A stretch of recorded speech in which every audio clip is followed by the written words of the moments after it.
Сәлем менің оқырмандарым, менің каналыма қош келдіңіздер. Маған тіркеліп, лайк басуды ұмытпаңыздар. Әкемнің аруағы ажалмен арпалысып, мені аман алып қалды. Таяуда бір кісінің әруақ деген адамдардың ойдан шығарып алғаны дегенін естідім. Қонақта отырып дауласуды жөн көрмедім. Бірақ сол кісінің сөзі еш есімнен кетпей қойды. Сондықтан аруақтың бар екеніне дәлел болатын өз басымнан өткен оқиғаны алаш айнасына жазып отырмын. Егер сол кісі менің осы жазғанымды оқыса, аруақтың бар екеніне сенер деп ойлаймын. Бұл оқиға осыдан 5 жыл бұрын болған еді. Денсаулығым сыр беріп, 2 жыл бойы емхана мен аурухананың есігін тоздырдым. Ақыр соңында дәрігерлер ота жасатпасаңыз болмайды, қатерлі ісікке айналып кетуі мүмкін деген соң ота жасатуға келістім. Алдын ала бірнеше анализдер тапсырдым. Бәрі дәрігерлердің ойындағыдай болса керек, ота жасауға ауруханаға жатқызды.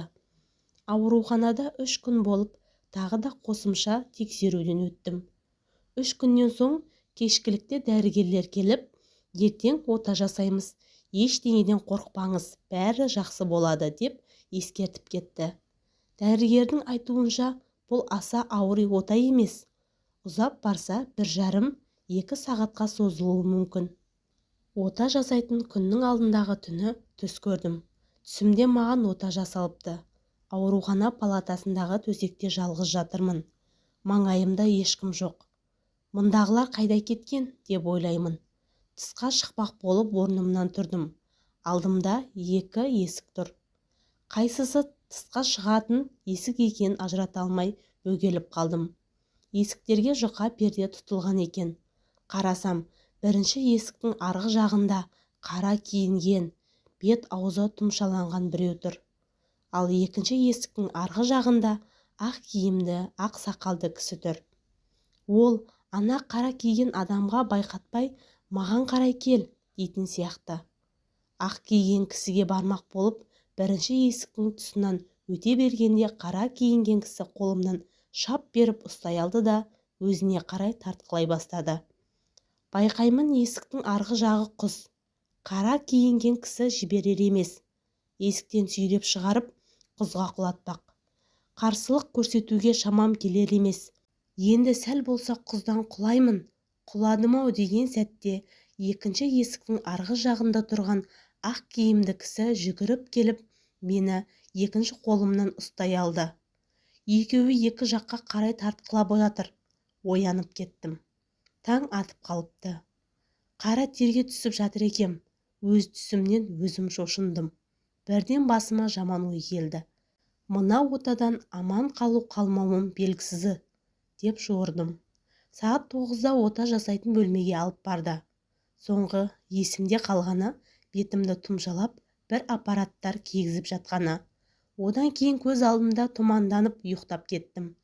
Көзімді ашсам, төсемнің аяқ жағында марқұм әкем тұр. Әке деп орнымнан тұрмақ болдым. Бірақ қозғала алмадым. Әкем маған орныңнан қозғалма дегенде ишара танытты. Анау естіп қояр дегенде көз қиығымен арт жағына меңзейді.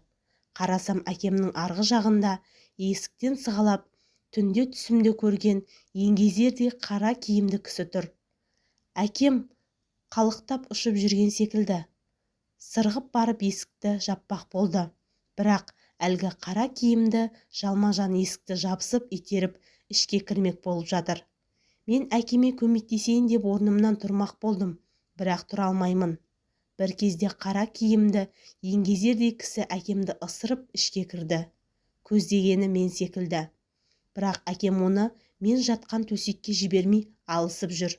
Көмектесіңдер деп айғайлаймын, бірақ даусым шықпайды.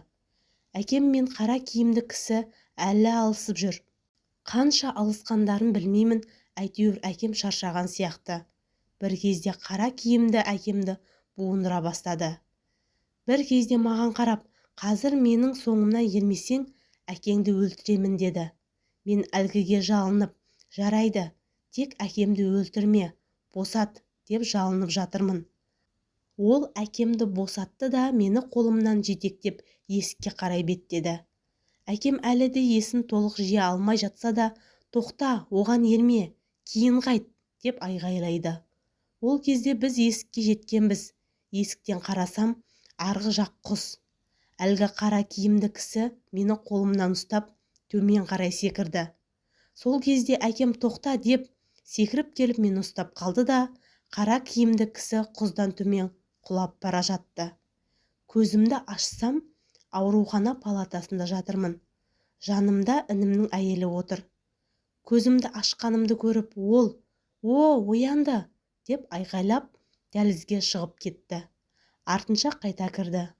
Оның соңынан 2 дәрігер мен медбике кері келді.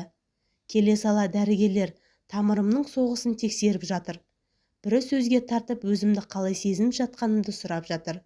Мен аузымды жыбырлатып, ақырын ғана, жақсы, деп жауап қаттым.